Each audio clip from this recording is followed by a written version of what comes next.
pantai, rindu bisa berkumpul dengan teman-teman.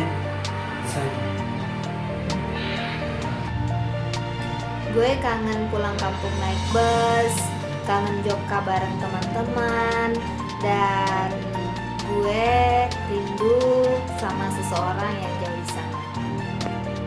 Mau pulang kampung karena rindu sama keluarga, mau makan bareng bersama atau mau sahur. Rindu sama anak, Pak. Rindu sekali sama anak. Kepengen lebaran sama anak.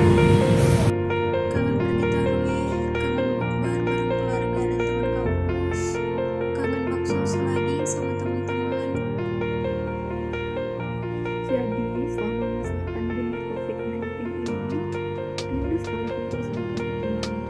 Kemudian bareng, bikin kegiatan yang positif, diskusi sampai tengah malam.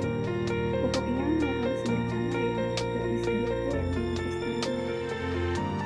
Serunya itu pas lari sore keliling Unhas, terus nongkrong deh di lapangan basket.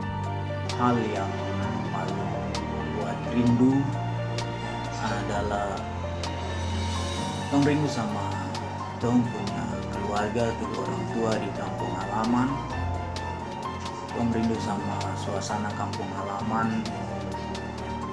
Tong rindu berkumpul sama teman-teman. Dan yang pasti tong rindu juga sama